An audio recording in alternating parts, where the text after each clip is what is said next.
সবাইকে অভিনন্দন ও শুভেচ্ছা জানিয়ে শুরু করছি আজকের ইংলিশ লার্নিং এমএস চ্যানেলের পক্ষ থেকে ৭৪ নম্বর ভিডিওটি। তো দশম শ্রেণীর ছাত্রছাত্রীদের জন্য ভৌতবিজ্ঞান বা ফিজিক্যাল সায়েন্সের বেশ কিছু ESAQ শর্ট কোশ্চেন দেখার আগে চ্যানেলটি প্রথমেই সাবস্ক্রাইব করে দেওয়ার জন্য অনুরোধ করছি।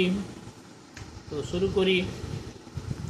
এর প্রধান উপাদান হলো বায়োগ্যাসের প্রধান উপাদান হলো মিথেন। এসটিপিতে 1 লিটার হাইড্রোজেন গ্যাসের ওজন কত? 0.089 গ্রাম। 0.089 গ্রাম। গ্যাসের আয়তন প্রসারণ গুণাঙ্ক 1/273 পার ডিগ্রি সেলসিয়াস। আয়তন প্রসারণ গুণাঙ্ক 1/273 পার ডিগ্রি সেলসিয়াস। তাপ পরিবাহিতা সবচেয়ে বেশি হলো হীরকের। তরঙ্গ দৈর্ঘ্য সবচেয়ে বেশি অবলোহিত রশ্মির। অবলোহিত রশ্মির তরঙ্গ দৈর্ঘ্য সবচেয়ে বেশি।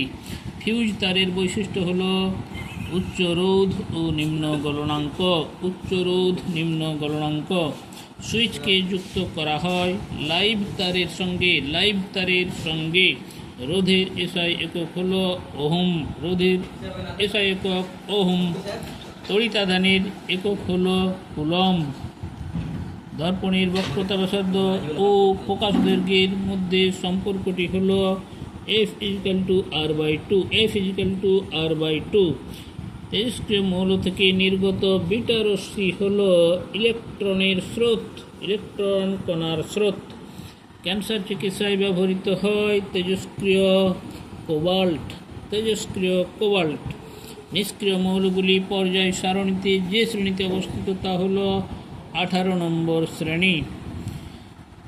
জলে অদ্রাব্য সমযোজী যৌগটি হলো বেনজিন। জলে অদ্রাব্য সমযোজী যৌগ বেনজিন। বরফ কারখানায় শীতলীকরণের কাজে ব্যবহৃত হয় অ্যামোনিয়া NH3। গ্যাস থার্মোমিটার প্রস্তুতিতে ব্যবহৃত হয় নাইট্রোজেন। গ্যাস থার্মোমিটার প্রস্তুতিতে নাইট্রোজেন। চোখের কর্নিয়া সংরক্ষণে ব্যবহৃত হয় নাইট্রোজেন। চোখের কর্নিয়া সংরক্ষণে ব্যবহৃত হয় নাইট্রোজেন। জলের সাথে বিক্রিয়া করে না তামা। তামা জলের সাথে বিক্রিয়া করে না। সরলতম অ্যালকেন হলো একটি সরলতম অ্যালকেন মিথেন। অ্যালকাইন যৌগের সাধারণ সংকেত হলো অ্যালকাইন যৌগের সাধারণ সংকেত CnH2n-2। CnH2n-2। দশম শ্রেণীর ছাত্রছাত্রীদেরকে জানাই এই ভিডিওটি কেমন লাগলো তা কমেন্টস করে অবশ্যই জানাবেন এবং একটি লাইক দিয়ে দেবেন ও বেশি বেশি করে শেয়ার করতে থাকুন। পরবর্তী ভিডিও দেখার জন্য অপেক্ষা করুন। সবাই ভালো থাকুন, সুস্থ থাকুন। আজ এই পর্যন্ত।